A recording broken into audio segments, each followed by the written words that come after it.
দর্শক, স্বাগত জানাচ্ছি। জামায়াত ইসলামের রাজনীতি কেন এতদিন নিষিদ্ধ করা হয়নি, আজ কেন নিষিদ্ধ করা হচ্ছে, এমন একটি প্রশ্ন তুলেছেন বিএনপি মহাসচিব মির্জা ফখরুল ইসলাম। প্রথম আলোর রিপোর্টটিতে বলা হয়েছে, জামায়াতে ইসলামীকে নিষিদ্ধ করার সিদ্ধান্ত সরকার এতদিন কেন নেয়নি, এখন কেন নিচ্ছে, এমন প্রশ্ন রেখে বিএনপি মহাসচিব মির্জা ফখরুল ইসলাম আলমগীর বলেছেন, সরকার একটা ইস্যু তৈরি করে পরে তা ভিন্ন খাতে নিয়ে যায়। মঙ্গলবার বিকেলে এক সংবাদ সম্মেলনে সাংবাদিকদের প্রশ্নের জবাবে মির্জা ফখরুল এসব কথা বলেন।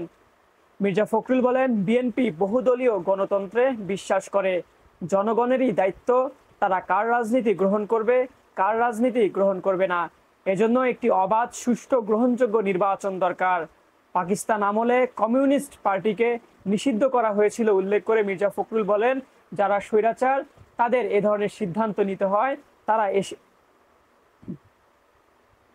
তিনি প্রশ্ন রাখেন, এতদিন জামাত শিবির নিষিদ্ধ করার সিদ্ধান্ত নেয়নি কেন, তারা আজকে এখন নিচ্ছে কেন?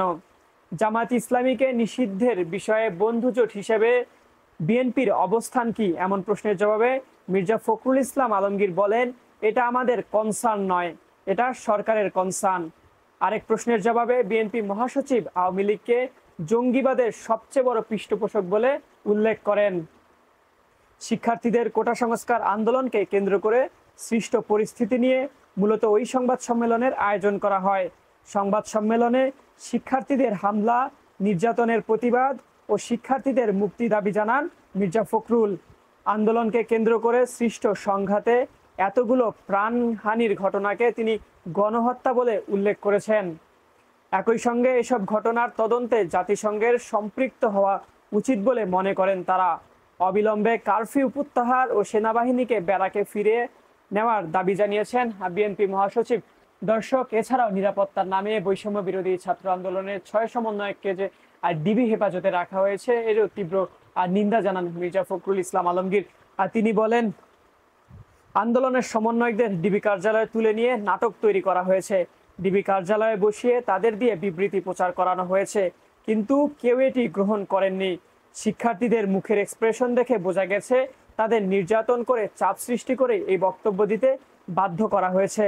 মির্জা ফখরুল বলেন, আপনারা জানেন একটা খাবারের নাটক করা হয়েছে। অবশ্য ডিবি অফিসের অনেকটা নামই হয়ে গেছে ভাতের হোটেল হিসেবে। মির্জা ফখরুল দাবি করেন, বর্তমান সরকারের রাজনৈতিক প্রতিনিধিত্ব নেই, পুরোপুরি অদৃশ্য একটি শক্তি দেশ পরিচালনার চেষ্টা করছে। আর তিনি বলেন, সরকারি প্রতিষ্ঠান, বিশেষ করে আইন শৃঙ্খলা রক্ষাকারী বাহিনীর সঙ্গে জড়িত ব্যক্তিদের অনেকের মধ্যে বিরোধী মত দমনের বাড়তি উদ্যোগ দেখা যায়, কিন্তু তাদের উচিত প্রজাতন্ত্রের কর্মচারী হিসেবে কাজ করা।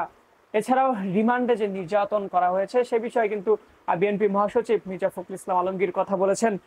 আর শিক্ষার্থীদের আন্দোলনের পর রাজনৈতিক নেতাদের রিমান্ডে নিয়ে অমানবিক নির্যাতন করা হচ্ছে।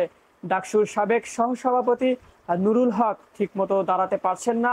যুবদলের সাবেক সভাপতি সুলতান সালাউদ্দিন, ঢাকা মহানগর উত্তর বিএনপির সদস্য সচিব আমিনুল হক, ঢাকা মহানগর দক্ষিণ বিএনপির সদস্য সচিব রফিকুল আলমকে নির্যাতন করা হয়েছে। তিনি বলেন, হাসপাতাল থেকেও নেতাকর্মীদের তুলে নেওয়া হচ্ছে, শিশু কিশোরদের আটক করতেও দ্বিধা করেননি।